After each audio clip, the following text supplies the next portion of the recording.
Welcome to Dungeon Master Talk, the podcast for Dungeon Masters by Dungeon Masters. I am Dungeon Master Kyle, and with me today is... Dungeon Master Shea. Kyle, how you doing? I'm doing good, sir. Season 2. Dose! And whatever... Yes, the second whatever one. 2 is in French, Italian, and German, just because those are the 3 that popped into my head. Well, I don't know. I'm sorry, I'm not Me worldly neither. enough to know the languages. 2. it's the second one. We had a first one. This is the one that came after it. However you describe it. Do you want to try again? No, this is good. I think we're bringing this to the level of energy that I think our listeners have come to anticipate. It's been a long break, and during that break, listeners, Shea and I worked on our awkwardness, and we think we have found a way to double it. And it is gonna be... Just you wait. If you think this is epic starting time, we've got more. Unfortunately, we would say that this is, us actually trying really hard, but we're actually being pretty mellow on this one. So might have to crank it up later. Oh, well, no, this is my best. This is premium. Okay, we're a minute and a half in. We should probably do something with it. Okay, yes. So I think that's my fault, because I think if I read here in our glorious, copious notes that I am to introduce what this is. And I would argue I did. I said it is the second one. Start over. Let's re-riff that one. No, I love this. I'm honestly feeling the great energy. So, listeners, this is, like we've mentioned, season 2, and this one is going to be different, just like we promised. So this season, we are building a campaign live, episode by episode. However long that'll take us will be how long the season is. And so what we mean by building a campaign is we are going to make the world. We're going to come up with the storyline ideas. We're going to fill it with NPCs. We're going to give that initial hook, and hopefully by the time we're done, it's actually playable. Somebody could take it and go. That is the idea. Shea, do you want to expand and expound on that? Is expound a word? It is now, if it hasn't been already. I made it one. You learned us a new word. I did it. So, yeah, basically, it's pretty cut and dried for what Kyle said. So, basically, we're going to start from a piece of scratch paper and a pencil, or digital pencil if you want to do this on your computer. And we're going to build a world and a campaign setting that you have at least an idea of, if especially for the newer players, or like players that haven't DM'd in like 20 years, or just it's been a really long time. Just a good refresher and or good basis point on how to create your own homebrew using the Dungeons and the Dragons modules. Now, we will be doing the basis of this will be in 5th edition. Now, a lot of the concepts will travel from Pathfinder to 5th ed to previous editions, even maybe some Shadowrun. So, like if you're doing some more sci-fi type games as well. But a lot of this will carry over into different systems. So the biggest thing we need to start off with, Kyle, when we are thinking of creating a world is, what is your end goal in this campaign? Like, obviously the goal is to have a lot of fun, have a lot of random jokes, and be playing for 30 years. But to make that as a more defined goal, like what is the ultimate goal? Is your ultimate goal for the party to defeat evil and bring justice to the world? Is it to find different artifacts that some gods had left around before some other villains get to them and wreak havoc? Is it to save a village from sinking into the planet by collecting enough power to fuel a magical Saya genie into lifting it back up onto solid ground? I don't know. That's the stuff that... So listeners, we're going to be, like, before we really dive into this and actually work out what our goal is here live, one thing I want to make sure all of you know is Shea and I are not going to predetermine anything before each episode. We're going to come up with what we're going to figure out during that episode, and hopefully we'll actually get them all done. And so you're actually going to hear us discuss. And so season 1 promise was that we weren't always going to agree. That time's 100 this time. So there's only 2 of us, so I don't know how we're going to handle votes if we're tied. That's honestly where you, the listeners, come in. We might call it out to you guys if we don't know. Like if we literally can't decide between the 2 of us, it might be a listener vote. We hadn't talked about that until now, so surprise Shea. That works. I was going to suggest we roll for it and see who gets the higher D20 roll, but that works too. Yeah, that works as I like well. the crowd one better. That's a lot better idea. Yeah, that's our first thing, just like Shea introduced a minute ago. What is the goal of the campaign? So, do we want to live out token high fantasy, our own personal Lord of the Rings? Do we want to have a space adventure and fly over the cosmos and have the difficulty of twisting the rules that were given, or finding a system online that works for us? E.T. phone home. Do we want to recreate a TV show? I one time homebrewed us a Avatar: The Last Airbender. Now they have their own tabletop RPG, but at the time they didn't. Look at you, trendsetter. Yeah, before it was cool. You did it before you were cool. Well, everything I've done in my life thus far, Shea, is before I was cool. Preach. So yeah, either that, or do you want to have your characters go through hell? Literally. Because in the world of the Dungeons and the Dragons, there are 9 different levels of hell. You could even go to the abyss, where it's basically chaos everywhere. You know, so it depends on what you had in mind for what your players are going to go through. Yeah, so for us deciding here, Shea, like, we could have like our own Hades. That's a very popular game that was out not that long ago. Actually, it's been longer than I want to admit. 40 years ago. That was only like a year, give or maybe take. 2, maybe 3. I don't remember. What is time? So I think that's honestly a good idea. Or do we want it to be, I don't know, have you ever read the books, The Warded Man? I have not. That's the first one. So the concept of that world was that, like, during the day, things were pretty normal. It was post-apocalyptic, but, like, that somehow reverted time. So it was like the pinnacle of weaponry was once again the bow and arrow. But every night, you had to get inside your house, and you'd have these wards outside that would protect your house, and they're normally painted on your walls and stuff, because demons would rise up from the ground, and like human weaponry could not harm them. Oh my! Swords, shields, bows, arrows, like all that was useless until a man, come to be known as the Warded Man, finds the attack wards. Basically, the symbols they can put on stuff that actually damage and not just prevent the demons, and that kickstarts the story. Pretty good series. Once you said that, actually, it made me think of like the movie Book of Eli. You don't remember how that's like post-apocalyptic almost, like everything's kind of like destroyed, and he had a singular mission to, well, I don't want to ruin the movie for everybody, but I know it's been good couple years since it's been out, but yeah, like a decade. Yeah, more than that. I think I watched that before college.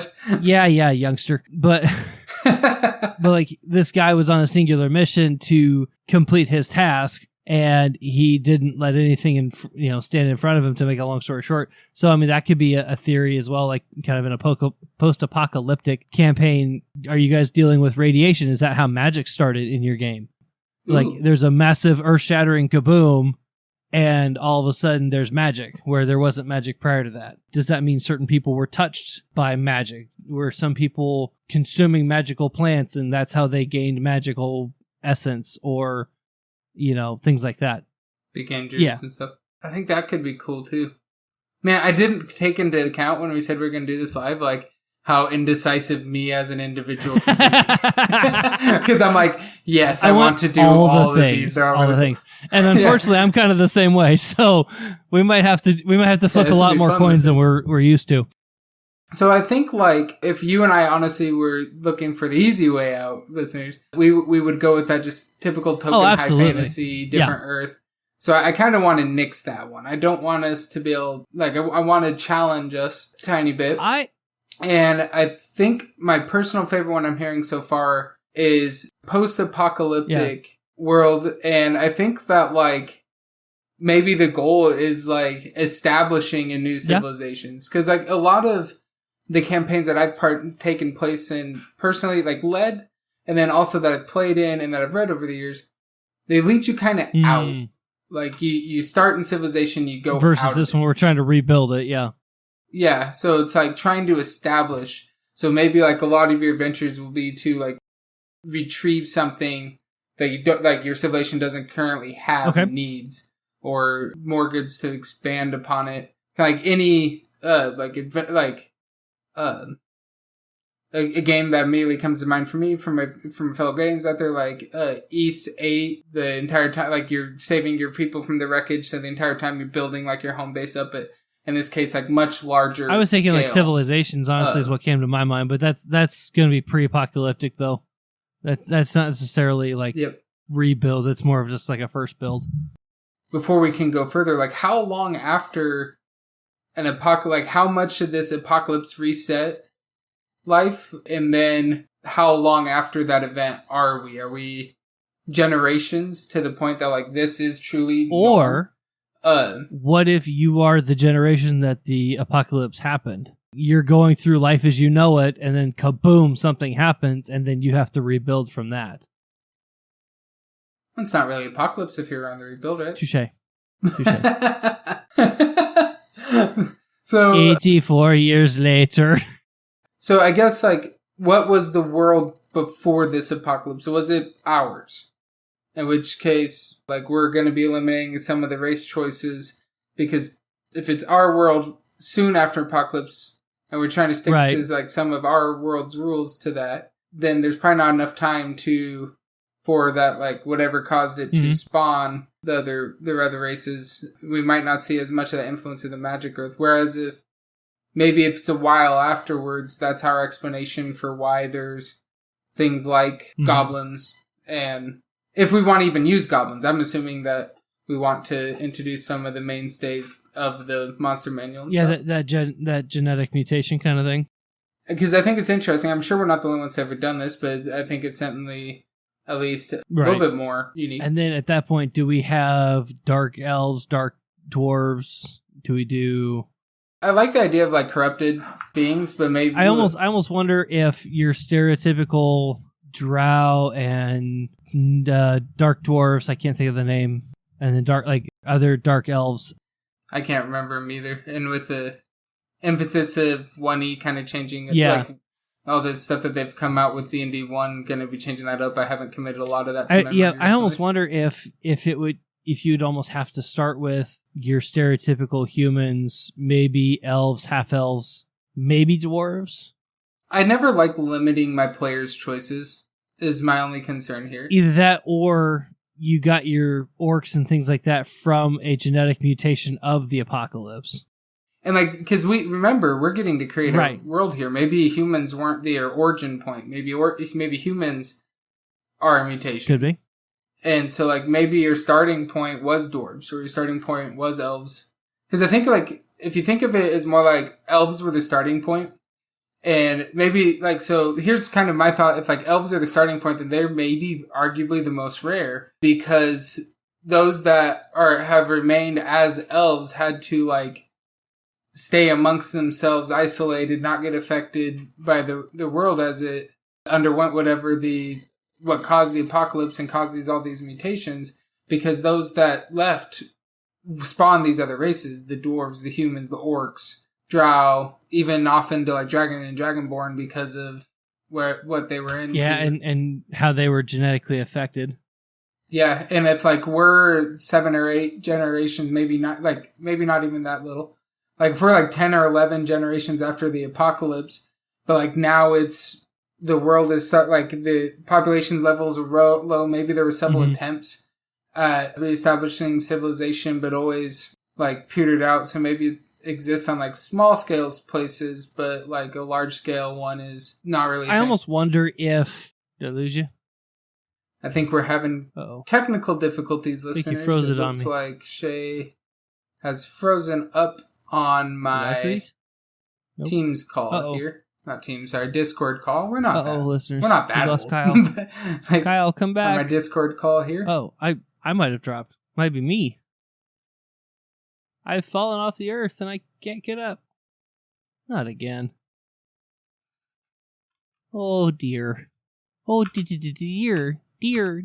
Trying to get him back. I think we were actually coming in on a decision. Yep, you back? So we were talking, what I was proposing then was like elves as the origin characters, and then maybe we're like 10 to 12 generations off of when the apocalyptic event happened. There may have been several attempts to reestablish civilization in that generational time, because this could be 12 generations if you think of it as like, actually, like if generational gap is 20 years, then that's only 240 years. So maybe it needs to be more than that. Maybe a good 400 years, maybe? 400 to 500 years since the apocalyptic event. And there may have been several attempts at establishing civilizations throughout the years that have crumbled. Yeah. Either due to internal disputes, grasping for powers, because like a lot of it's traumatized the existing culture. Like, culture is hard to have without civilization. It's traumatized the individuals, and it's like maybe they're surviving as little clans. Probably very nomadic type. Yep. I would almost contend that we kind of go the other way and say it was predominantly humans, and then out of the apocalypse comes all the other races. And the only reason I'm saying that is based off of the 5th edition fact that like the humans are they're made to be adaptable in everything. Mm-hmm. And again, this is only solely because I play a lot of 5th. And then you also have the variant human option. So I'm wondering if like somehow, like I would make the case that you could have dwarves and your elves and stuff, and humans would be kind of your originating. Yeah, your 3 primary. Yeah, and then after the apocalypse, like some of them grew bigger and stronger. That's where you get your half-orc. Like, they started growing horns and fangs, and some of them grew a tail, and that's how you get your tieflings. Some of them became dark elves and drow, and I like this. That was kind of the thought process I just had. Yeah, I like this. So how about this? Like, before the apocalypse, there was human. It was predominantly human, but there were dwarves and elves as well. Yes, yeah. And then apocalyptic event happened, near total life wipeout. Near, not all, but near. Yeah. And then we're 500 years post that. All other races have spawned off from those original 3. Grand total world population is still not big. It's not what it was pre-apocalypse. So total world population is low. That also give you a good beast variance too, like depending on what animals were hit by the apocalypse too. Yep. There were genetic mutation in animals and plant life, and that's just on the natural plane. That's not even counting all your other outer planes if you decide to have those in your world. I think the reason why the other planes maybe come into play here is because like after the apocalypse, it's seen as like, hey, this plane, their strength's gone. Like it's no threats here. And also that's maybe why it wasn't like that big of a target for, because it's like there's no threats, but there's also no glory. Like, right? Who you gonna rule? There's no one here to rule. So maybe the reason why now other planes are coming in, like during our campaign, if we choose to use them, is because like, well, it's still easily conquerable, but now there's actually people to conquer, to subjugate. Yeah, a reason maybe to come again finally. Right. I'm liking this. And so then at that point, I guess. Well, and we can get into this more when we get into the towns, but it'd be like, okay, how many towns are going to be very mixed culture versus some that are very like only humans or only elves or only...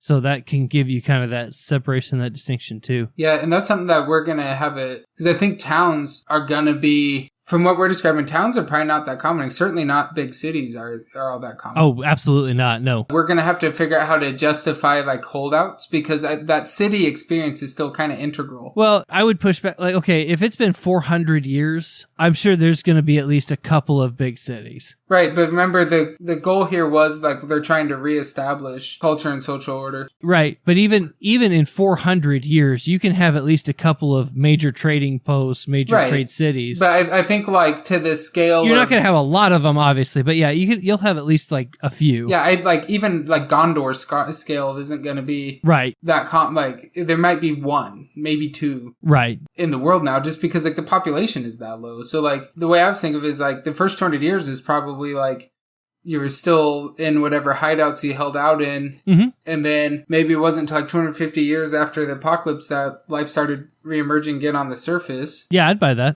And so it's probably only been like the last 150 years that people have been active, which is not even a full elf lifespan. Like elves are like children still. Oh yeah, like there's probably going to be some factions where like most of those guys are within half their lifespan, and they're like, yeah, I remember exactly what happened. When it happened, I remember where I was standing. Yep. Where I wasn't standing after that. What I would love to have the idea of with the elves is like the idea of like a missing generation. Ooh. So like you have like I think what would be really cool to do with elves is like you have some like ancient elves that they remember, but there's few of them, and then you have just like a ton of young elves. Yeah. But there's like none of that in between because they were hit by it. And then like if we choose to then reintroduce one and like the storyline, the impact that could have, because like here's one that would have knowledge of like stuff that just is gone otherwise. Yeah, you could set it up to where like, okay, you've got the elder elves who were probably about 600 or 700 years old. They had a feeling something was going to happen, took shelter. The younger ones called them crazy. Yep. And then they got wiped out. Or they thought they could prevent it, or they believed their own hype, but they're like, we're just going to power through it. Yeah. Like they were a little bit like, I am the hype. And so they... And then kaboom! Yeah, and then they're just gone. Yeah, but like the elders could have been like, that's fine, you want to be idiots, but like the babies stay with us. Like, yeah. So I love the idea. I think elves are definitely the most interesting race to pull that with. Like you could theoretically do that with dwarves in this lifespan too. I agree. But well, I think it's more fun. They just wouldn't be as old, yeah. Right. And I think it's just more fun to play out with elves because like they have such long lives to then have that just like missing just entire gap in there where it's just like they're just old or super young. Like there's not an in between now with them. I think because dwarves, I think you usually get about 250, maybe 300 years. Yeah. So it's just not as impactful. Like it would almost be cycling out at this point. Whereas like for elves, it's like this is when it's being most felt because this is really when that transition would be happening normally. Mm-hmm. But it's if that final power turnover from that last generation to the now missing, and it's just not there to happen. So now it's like you have these ones that would typically be going off into their twilight years for elves, right? That they just like they can't, and because they don't. The way D&D traditionally handles elves, which I love the idea of in 1E of being able to truly build what you want to build. Right. And so I'm like really like 1D&D, I am excited for that. But like one thing that I've just always been really intrigued with the way that wizards have made elves is this like just the concept of like how differently would you treat life if you lived 1,000 years, yeah, like literally 10 times what we do, because for us as humans, like we understand that, like, hey, I'm 30. I'm like, I'm going to be lucky to get 2/3 more of this. Like, you're right. I'm a guy, so 90 is a feat. And, so like, I hope I get there. But, like, there's a giant difference between 30 and 60, and we know that. Yeah. And I'm feeling the difference now at 30 over when I was like 25. Like, at 25, I had... Tell me about it. Things didn't hurt, and now I'm 30. As much? Well, yeah, as much. They still hurt a little bit, but now I'm 30 and I'm like, I jogged and I died. Like I felt that pain for 3 days. And so to kind of land the plane here a little bit. Okay, so just to kind of recap real quick, I think we're gonna shoot for a post-apocalyptic setting. The original trio, if you want to call it that, of races. We're gonna start with humans, dwarves, and elves. I would even make the case for dwarves real quick to circle back. I think dwarves, since they live in the mountains a lot, they could have had that oral tradition that gets passed through, and that's how they kind of keep their history going, even though they don't have the lifespan nearly like what the elves do. Yep. Being a more mountainous / rock based culture. Humans, they're kind of on their own. Well, I think I think that's a neat point. Like elves, the eldest are still there, so they remember their history, they remember their culture. Yeah. Dwarves probably would have, like you said, preserved it through song, through spoken word. Yeah, chants and grunts and with humans, it's definitely going to be an oral or a written tradition of some sort. Well, and also I think it'd be cool if like they lost a lot of it, like or twisted it, and like maybe different sects of it remember it differently. Like and if you bring it together, you get something resembling the truth. But because I think like the misconceptions that then the humans are going to have over what the dwarves and elves know are true can create some good tension. Yeah. And then the history of like, Oh, go ahead. Well, I was gonna say, and then like past those three, now that they're emerging, they're seeing these other beings that just like they weren't there before. At that point, where like typically like an orc or a tiefling would be an abomination. Yep. Now they're more of a curiosity piece. Yeah, so like, for lack of a better word, that kind of like in a lot of classic D&D storylines where it's like elves hate these things. I think like you kind of scrub that here because it might be more like the wonder and the intrigue, and so like that we're gonna play that out. Maybe like depending on the player's choices, there might become that tension, or there might not be. So you might end up with like orcs and elves being buddies in this world, which I would find or like. Without having to fight through the stereotypical, like, you guys are abominations to us, or, you know, used to, like, orcs being, like, raiding parties and stuff like that. Yep. So, I mean, that would be a thought. And it just, like, I think, honestly, it allows it to be a little bit easier than in this 5e world for somebody to be like, I want to play a half-orc, but I don't want to go through the... Yes, I'm a half-orc. Every time I come into a city and be like, oh, they tried to kill me because I'm a half-orc. Like, not again. Yeah, it might be more of like the first time they come into a city is the first time they're seeing a half-orc. Then being maybe like the reactions vary from scared to intrigued to, you know, what have you, but different, that's for sure. So then I guess the other thing that we should probably nail down before we end this episode is the hook. Okay, so we've got our basic idea of what's going to happen. We have our basic races, and we'll get into classes and things like that at another time. That's probably going to be more when we start talking about player characters. For sure. What's the initial, like, what is going to be the thing that actually pulls these people together? Is it a way...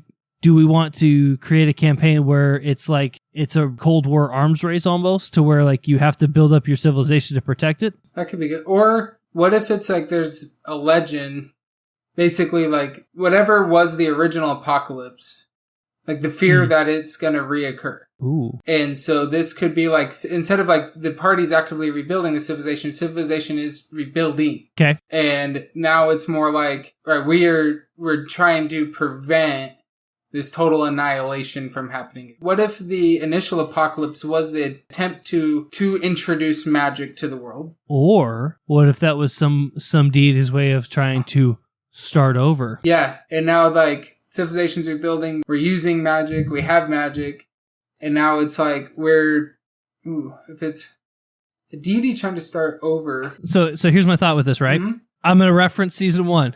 Remember how we talked about, I think we talked about the Joker.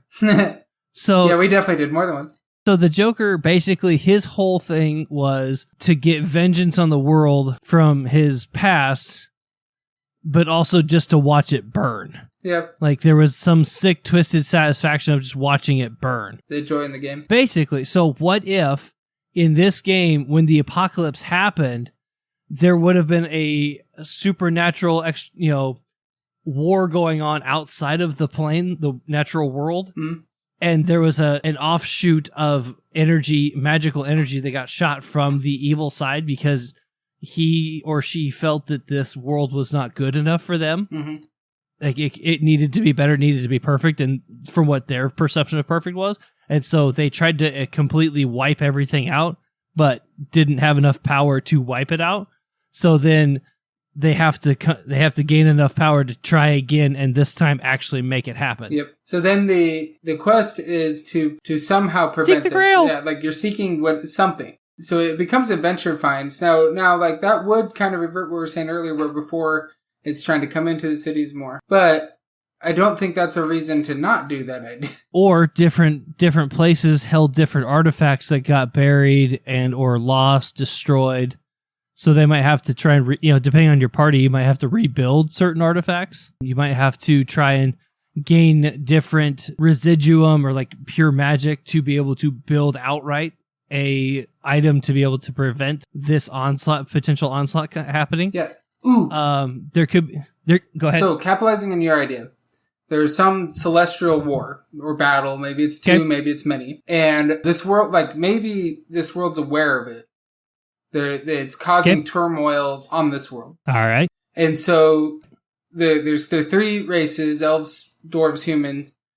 It was a collaborative effort to try to encase the gods into... They're building this item that, like, this is going to encapsulate the gods to cease the war and the turmoil on our planet. And upon air quotes completion, because it was a failure, to encase the gods, that's the apocalyptic event.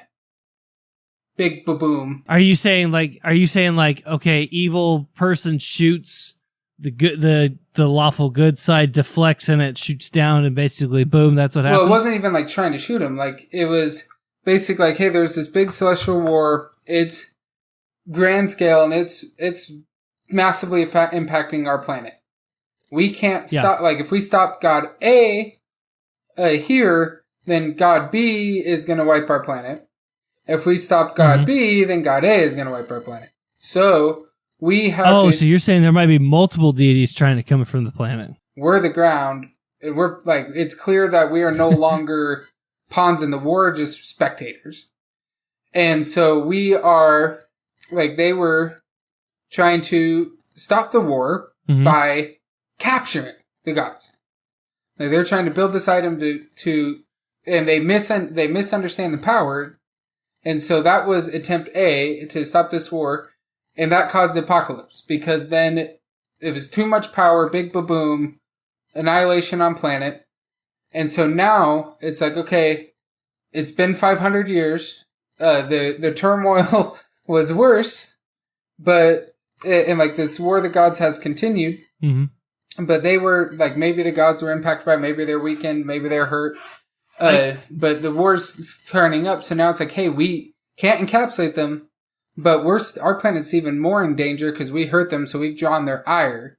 So now we need to come up with something that's going, like, the quest is, hey, we have to come up with something that will protect us, save us, get us off the bad side of the gods, right? Bring peace in this war, a balance, if you will, to sustain the planet and allow us to continue to repopulate it. The only thing I would think about too is like, okay, if that's the case, then we're assuming that the humans, elves, and dwarves had a relationship with the deities prior to the apocalyptic event. And if so, was it always gods versus man collective? Or would you say that there are some deities that were kind of on their side that kind of said, hey, watch out, or tried to save them, or I guess that might be more of a topic for when we talk about deities, but and I think my idea isn't that it was always gods versus man, but I think otherwise that's not really a fight. No, that's a very one-sided fight. New campaign, roll characters. Yep. Session 1, you died. Session 2, new campaign. Session 2, you died again. Try again. Yep. Like, that's what I'm like that, and we don't have to go through just because I had the idea. No. I got really excited for it. I like the idea. Like, I almost wonder if it's one of those things where, at least the way I'd pictured it in my head, it's like, okay, you have kind of your pantheon of good gods, your pantheon of chaotic gods, and it's almost like a turf war of who's going to own Earth, and the people in the natural world just kind of become either pawns in the game or cannon fodder, depending on what ends up happening. But it's one of those things where the chaotic side basically says this world is not pure, it's not perfect in the way that I see it, and therefore it must be destroyed and started over. Whereas the other side is trying to preserve life as it is, and they're trying to, basically just push, defeat that and push that back. Oops, I bumped my mic too. Good luck, me. Have fun audio fixing. Yeah, I've always liked that idea when it comes to the deities of it. Like, either I like to play them as it's not necessarily about like trying to destroy the world from one side, but like a claim and ownership and a win for them. Because like there's kind of like multiple ways you can play gods here. You can play it as like these are the gods of this world. And there's different gods in different worlds, or it's like there's the gods over the plains, right? And so they might be playing it out on different battlegrounds, so this is a different planes, multi-planal game of chess to them. Oh yeah, and so it's definitely, I think, like for us here, I think that second one fits more of that idea of the turf war. This is one of many battlegrounds for these gods, but this is one where the people took it, like, even, sorry, I just bumped my mic again. This is that's real two. great day for audio. Yeah, that's 2 more. I don't get 3, otherwise I'm out. So no, 5 is right out. 5 is right out. 4, too far. We almost went a full episode. Blast nabbit. Like, I think, like, even though there was gods that, like, were trying to, like, the gods that were on the side of the people, I think, like, it's just the fight here on this turf war became so my proposed idea is it just became so much turmoil that, like, maybe not the full world band against it, but enough to try to do this, and it caused the apocalypse, nearly wiped it out. Maybe with some celestial intervention, life wasn't completely wiped out, and it essentially left that turf a draw because it was like, there's nothing left here for either side to have won or lost. Right. Because some life lived, so the bad guys didn't claim it. But enough life died that good didn't win either. Right. So now it's repopulating, it's like the war starting back up. And so like, now it's like as it's starting to pick back up again, and maybe at first, like while the players are lower level, it's not even obvious that it's picking back up again. It's just more that these events are happening, these people are claiming. I think that initial hook, really, to me, I like the idea of the gods, but maybe introduce that a little bit later level. I think that initial hook is definitely rebuilding. Yeah, rebuilding civilization and keeping it to where it's actually there's a starter city here, like a starter budding city, and that like we have whether we introduce the players to that. Like, and normally I don't like to require like players to be from a certain area, but it's like you're going to be from tribes that were in this area that have come in together here.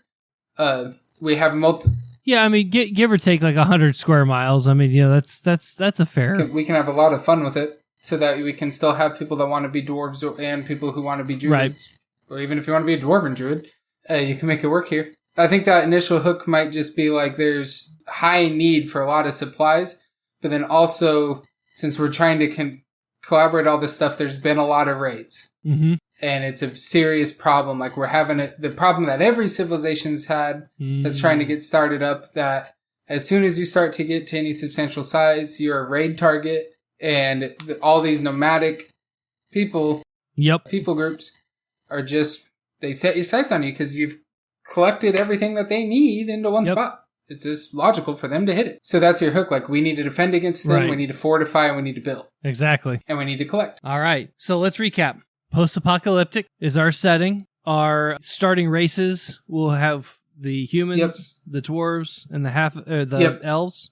Probably half elves because, well, that happens. Yep. And then as far as the starter hook goes, definitely trying to rebuild civilization as they know it. We can flesh out more history in a different episode. That I think that'll have an episode all to itself. And then as we go into it, we'll probably start fleshing in some deities and other things like that. On that note, hey guys, thank you so much for being with us this week. We really appreciate you joining back again with us on season 2 in this venture that we're going to go on. And we're so glad that you are here with us. If you would do us a favor and hit the subscribe button on whatever platform you're listening to, whether that's Apple Podcasts, Spotify, Pandora, whatever that ends up being, we would really appreciate that because that helps us get the word about DMT out to the masses and puts us up in the algorithms. But also, we would just love to hear from you. We are planning on taking a lot of your guys' feedback in this campaign building process. So if there's something you would like to see your ad and contribute to this season, please hit us up. Our email address is dungeonmastertalk@gmail.com. You can always find us on Dungeon Master Talk Facebook page, and then also at DMT the podcast on Twitter. And you can also use the hashtag Dungeon Master Talk to reach us in that way. Again, thank you guys so much for being with us for the start of season 2. We are super excited for this and look forward to seeing how this is going to flesh out. For all of us here at DMT, I am Shea. And I'm Kyle. And we'll see you next time on Dungeon Master Talk. Bye, guys.